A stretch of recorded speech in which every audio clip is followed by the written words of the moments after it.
Assalamualaikum warahmatullah.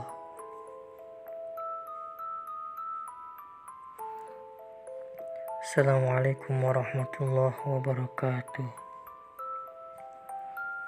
Cerita ini diambil dari beberapa mitos yang tersebar di masyarakat sekitar kaki Gunung Padang.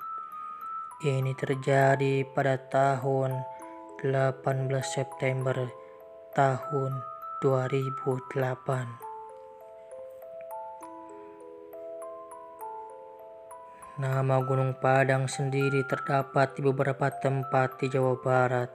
Salah satunya yang Ana ambil dalam cerita adalah Gunung Padang di dekat tempat tinggal teman saya di Bandung Barat yang konon adalah sebuah gunung tempat pemuja dan pesugihan.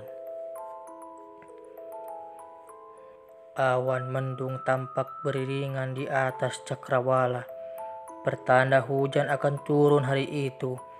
Kami masih berdiskusi di teras rumah. Sophie, Bima, Anggi, dan Angga sudah merencanakan pendakian ini jauh-jauh hari. Gunung Padang kami pilih untuk mendaki kali ini. Kisah Gunung Padang yang terkenal mistis dan penuh misteri menjadi alasan utama kami. Kami 4 sahabat memang senang berburu hal-hal mistis. Semua berawal dari Bima yang memiliki kemampuan khusus dan bisa berkomunikasi dengan dunia lain. Yakin lu, banyak pendaki yang hilang di gunung itu, ucap Angga dengan tatapan tajam ke arah Bima. Justru itu yang bikin gue penasaran. Emang seserem itu tuh gunung, jawab Bima pasti. Dek, kamu gak usah ikut ya, pinta Angga kepada sang adik Anggi. Aku mau ikut. Gadis berjilbab hitam itu nampaknya ingin ikut merasakan sensasi mistis dan misteri yang tersimpan di balik cerita Gunung Padang. Ia adalah satu-satunya wanita yang turut serta dalam pendakian kali ini. Malam itu kami pun sepakat berangkat awal setelah sholat subuh. Semua perlengkapan pendakian telah disiapkan dalam masing-masing ransel. Tak sabar rasanya ingin cepat-cepat ke tempat pendakian ketika sahabatku terlihat tertidur lelap. Namun mataku sulit terpejam dan perasaan takut yang menyergap dada. Hembusan angin serasa menusuk pori-pori kulit hingga ke jantung. Aku menggerakkan jaket tebal hingga menutupi leher. Kupluk hitam yang menempel di kepala turut melindungi dari dinginnya angin gunung. Baru 1 jam berjalan, tubuh Sophie serasa kaku. Semakin tinggi mendaki, udara pun semakin menusuk. Dari kejauhan terlihat sebuah gubuk tua berukuran 4 kali 5 meter. Saat itu sinar mentari telah tampak dari ufuk timur.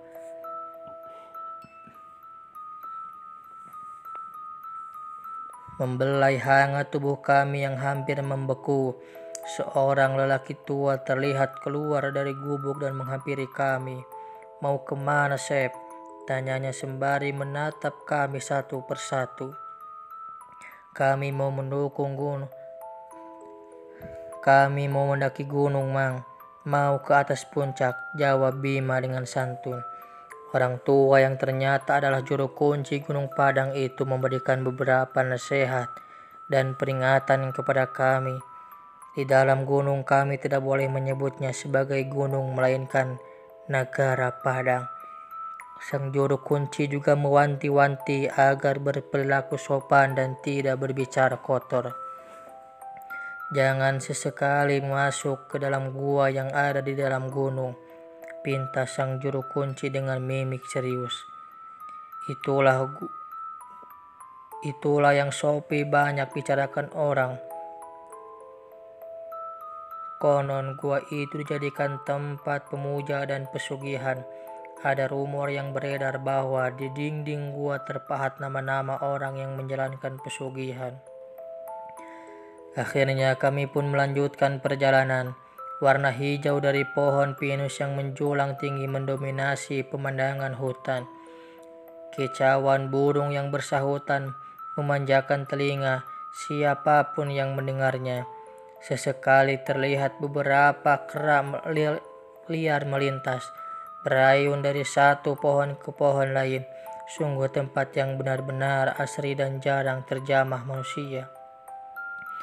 Benarlah kata sang juru kunci, terdapat beberapa gua yang terlihat sunyi dan gelap.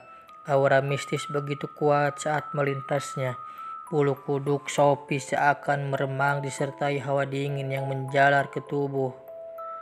"Jangan melihat ke gua, cepatlah jalan," pinta Bima saat menyadari yang terpaku ke dalam gua hingga membuat kaki seakan berat untuk melangkah. Akhirnya Bima menyeret semuanya untuk tetap mempercepat langkah. Matahari tepat di atas kepala ketika kami mencapai puncak gunung, sebuah dataran yang cukup bersih. Kami jadikan tempat mendirikan tenda. Sang surya perlahan tenggelam, warna oranye berpadu dengan kepulauan embun tampak mempesona mata. Sungguh ciptaan Tuhan yang tiada ada duanya.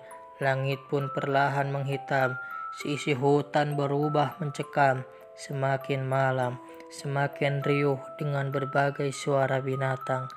Kicauan burung hantu dan lolongan anjing turut menambah angker hutan ini.